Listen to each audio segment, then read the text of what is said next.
আমরা বিগত সময় দেখেছি যে একটি সংগঠনের আশ্রয় প্রশ্রয়ে এই শিবির রাজনীতি করেছে, এবং এটাই বলার পরেই এটাকে যখন সাধারণ শিক্ষার্থীরা এবং বিভিন্ন ছাত্র সংগঠন যখন বলছে, গুপ্ত বলছে, তখন তারা এটা সাধারণ শিক্ষার্থীদের উপর সহ ছাত্র সংগঠনে তখন হামলা করছে। এবং প্রত্যেকটি ক্যাম্পাসে বিদ্বেষ ছড়ানোর যে রাজনীতি, হিংসা ছড়ানোর যে রাজনীতি, আপনি দেখেন আমাদের ঢাকা বিশ্ববিদ্যালয় সলিমুল্লাহ মুসলিম হলে এক মানে সদস্য ডাক্তার শিবির প্যানেল থেকে হয়েছে, তিনি কি কুরুচিপূর্ণ ভাবে তারেক রহমানকে নিয়ে জাইমা রহমানকে কথা বলছেন। আমরা এই যে বিদ্বেষ ছড়ানোর যে রাজনীতি, হিংসা ছড়ানোর যে রাজনীতি, এই কুরুচিপূর্ণ মন্তব্য করার যে রাজনীতি, সেই রাজনীতি থেকে কিন্তু আমরা বেরিয়ে এসেছি। আপনারা জানেন 17 বছর তারেক রহমান দেশের বাইরে ছিল, তিনি কিন্তু আসার পরেও যাদের কারণে তিনি বাইরে ছিলেন তিনি কিন্তু কোন রকম কুরুচিপূর্ণ মন্তব্য দেননি, কথা বলেননি। তো আমরা ঢাকা বিশ্ববিদ্যালয় সহ বাংলাদেশের প্রত্যেকটি ক্যাম্পাসে এমন পরিবেশ চাই যেখানে যেই যে রাজনীতি করুক তাদের নিজের পরিচয় উন্মোচন করে রাজনীতি করবে, প্রত্যেকেই প্রত্যেক ছাত্র সংগঠনের কার্যক্রম পরিচালনা করবে, স্বাধীনভাবে মত প্রকাশ করবে। কিন্তু রাজনৈতিক যে সৌহার্দ্য, যে সৌন্দর্য,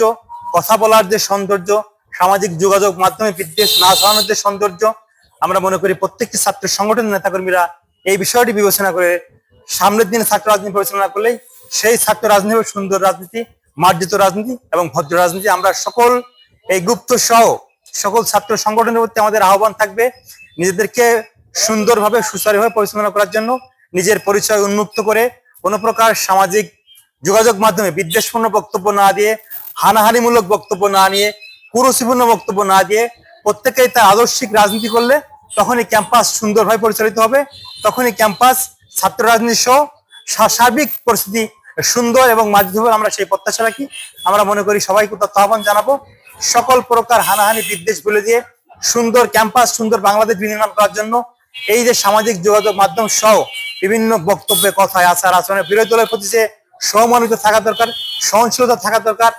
আচরণের যে আদব কায়দা থাকা দরকার, সেটা প্রত্যেককে মেনে চলার জন্য উদাত্ত আহ্বান জানাচ্ছি। দেখুন, সবাই তো স্বৈরাচারের বিরুদ্ধে ঐক্যবদ্ধ হয়ে রাজনীতি করছে এবং এই রাজপথে জুলাই আগস্ট আন্দোলন সংগ্রামে ছিল,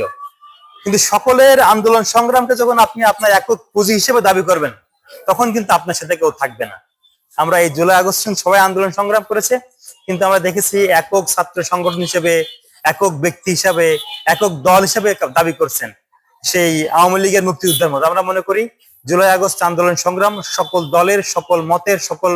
প্রকার মানুষই কিন্তু কন্ট্রিবিউশনের মাধ্যমে জুলাই আগস্ট আন্দোলন হয়েছে। অতএব